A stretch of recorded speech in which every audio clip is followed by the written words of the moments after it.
keluarga, apa yang diinginkan keluarga dan komunikasi apa yang terjalin dengan Pak Johana saat ini? Ya. Yang diinginkan betul-betul dari pihak keluarga. Memang tadi malam kami sudah komunikasi langsung dengan Ibunda Rosti Simanjuntak, ya. Dia hanya menangis, ya, menangis dengan kekecewaan, ya. Tentunya kami juga tidak bisa berbuat banyak karena mengingat bahwa asas res judicata pro veritate habetur, bahwa putusan pengadilan harus dianggap benar walaupun itu memang tidak benar. Itu kami hargai, ya. Dari pihak keluarga ya hanya pasrah pada Tuhan, ya. Saya nanti juga hanya bisa menyampaikan keluarga, kita lihat sisi positifnya. Mungkin ini adalah sudah jalan yang terbaik bagi Tuhan untuk kita semua. Dan kami harapkan juga seperti misalkan terdakwa Ferdy Sambo yang tadi divonis mati sekarang seumur hidup. Mudah-mudahan ya dia dalam kesempatan ini menjadi orang yang bijak, menjadi orang yang baik, sehingga hal ini tidak menjadi presiden buruk, ya. Tapi mengingat saya mengkritisi kepada majelis hakimnya, ini akan menjadi presiden buruk karena kami juga belum mengetahui sejauh mana pertimbangan hukumnya, ya. Kalau secara singkatnya terdakwa terbukti secara sah dan meyakinkan melakukan pembunuhan berencana secara bersama-sama. Nah, saya belum bisa menanggapi karena saya belum bisa membaca pertimbangan hukumnya, ya. Tentunya kalau dilakukan secara bersama-sama berarti hukumannya paling tidak sama dengan hukum pengadilan tinggi, itu, ya. Oke. Kemarin tanggal 8 Agustus Mahkamah Agung mengumumkan melalui Kahumasnya amar putusan kasasi Ferdy Sambo dan kawan-kawan, ya, amar putusannya. Itu pun putusan diumumkan sore hari ketika jam sholat asar, ya. Perlu kita ketahui juga bahwa kami sangat menyesalkan ada beberapa hal. Yang pertama, Mahkamah Agung tidak pernah mempublikasikan, mensosialisasikan mengenai kapan jadwal putusan, ya. Berbeda halnya dengan putusan sidang pengadilan tinggi. Pengadilan tinggi sangat membuat terobosan. Dia beberapa minggu sebelum putusan digelar tanggal 12 April, pengadilan tinggi melalui Humas sudah mempublikasikan kepada rekan-rekan semua dan kepada kami semua. Bahkan pada saat sidang putusan pengadilan tinggi banding, kami diberi kesempatan untuk menyaksikan sidang pembacaan putusannya. Nah, kembali lagi, Mahkamah Agung ini harusnya menjadi contoh yang baik, ya. Ini kenapa yang kami sangat sesalkan putusannya, satu, secara tiba-tiba hanya diumumkan amarnya. Pertimbangan hukumnya tidak. Jadi ini hanya pengumuman hasil putusan, bukan sidang secara tuntas pembacaan putusan, ya. Nah, mengenai isi amar putusan yang menganulir putusan pengadilan tinggi yang menguatkan putusan pengadilan negeri, diskonnya 50% rata-rata, ya. Ferdy Sambo yang semula hukuman mati kemudian divonis kasasi seumur hidup. PC 20 tahun menjadi 10 tahun 50%. KM yang 15 tahun menjadi 10 tahun. Kemudian Ricky Rizal 13 tahun menjadi 8 tahun, ya. Setelah mendengar putusan ini, kami pun langsung komunikasi dengan pihak keluarga Ibunda almarhum Yosua, Ibu Rosti Simanjuntak. Dia sangat menangis, sedih, kecewa. Ya, kami maklum karena tidak siap mendengar putusan yang langsung diumumkan oleh Mahkamah Agung tanpa pemberitahuan terlebih dulu, ya. Ini berarti transparansi mekanisme pembacaan isi putusan Mahkamah Agung kurang transparan dan ini sangat mengecewakan, ya.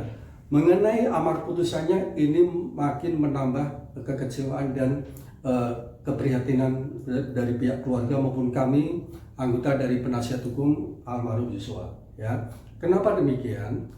Karena pada saat tingkat pertama pengadilan negeri sudah memiliki kualitas yang baik putusannya, ya.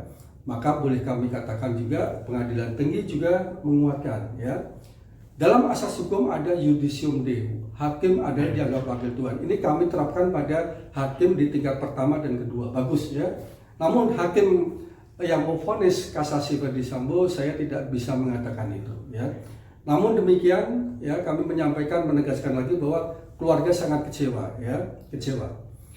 Namun demikian secara asas hukum kami dari sisi perspektif hukum, di dalam hukum ada asas res judicata pro veritate habetur. Artinya putusan hakim harus dianggap benar, walaupun itu menurut pendapat kami tidak benar, tapi itu asas yang harus kita hargai bersama, yaitu. Kemudian mengenai isi pertimbangan hukumnya, karena kami Mahkamah Agung belum mengumumkan pertimbangan hukumnya, sehingga kami belum bisa menganalisa, mengkaji hukumnya bagaimana majelis hakim itu bisa merubah vonis-vonis hukuman tersebut. Karena pertimbangan hukum itu belum diumumkan, ya, informasinya dalam waktu dekat. Seharusnya kalau memang putusan itu belum siap, menurut kami jangan diumumkan dulu. Seharusnya Mahkamah Agung sudah siap, putusan lengkap dibacakan, diumumkan, sehingga masyarakat, khusus masyarakat Indonesia dalam hal ini juga ada pembelajaran hukum, bahwa pertimbangan hukum itu adalah jiwa rohnya dari amar putusan. Amar putusan itu isi putusan, ya. Jadi di situ yang kemarin diumumkan oleh Kabir Humas hanya amarnya. Pertimbangannya kami masih meraba-raba apa yang dari pertimbangan hukum.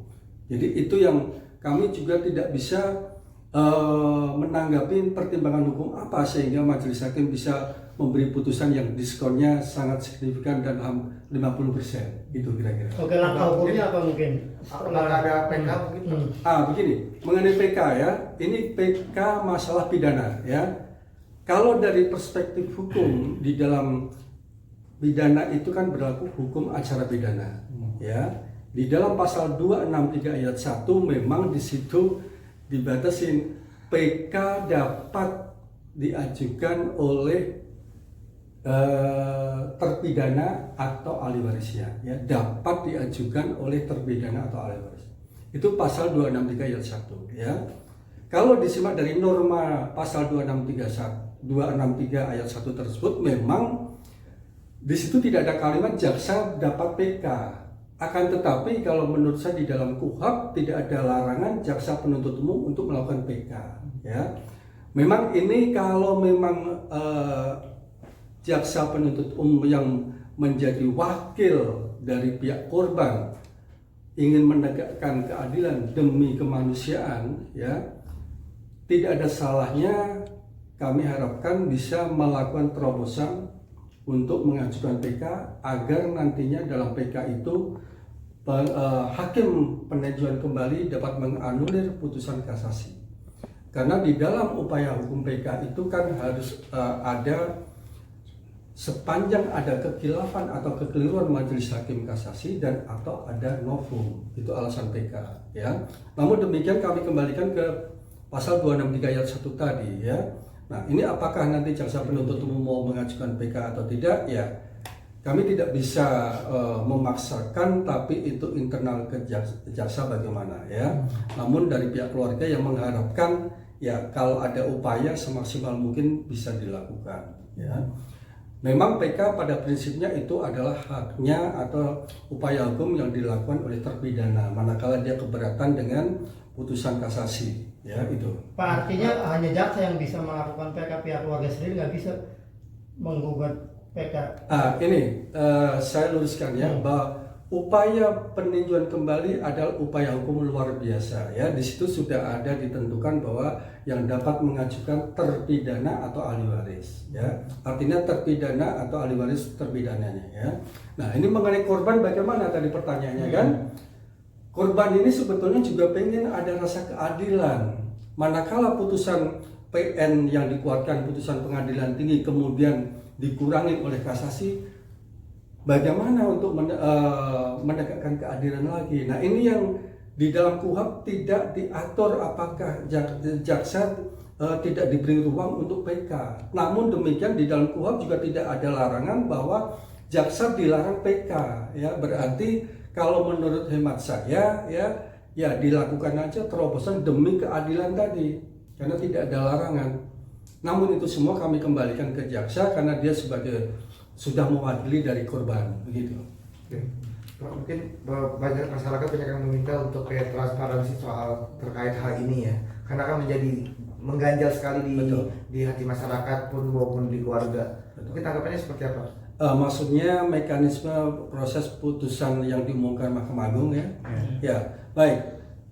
Bagi kami tim penasihat hukum maupun keluarga juga sontak kaget karena kemarin sore baru kami mendapat konfirmasi kabar dari rekan-rekan media menanyakan putusan kasasinya. Terus terang saja kami tidak pernah mendapatkan informasi mengenai jadwal bahwa Mahkamah Agung akan melakukan sidang tanggal 8 Agustus. Tidak pernah, ya. Memang kami juga menyadari bahwa kebiasaan di dalam putusan kasasi itu seperti itu, ya. Demikian pula juga dalam putusan banding itu juga seperti itu. Namun kami sangat menghargai pada saat hakim pengadilan tinggi membacakan putusan tingkat banding, dia transparan mengikuti pengadilan negeri. Dia diumumkan bahwa tanggal 12 April 2023 akan dibacakan putusan, ya. Dia dibacakan putusan secara lengkap. Dan kami pun dipersilahkan masuk. Masyarakat umum bisa menyaksikan, ya. Masyarakat umum bisa menyaksikan.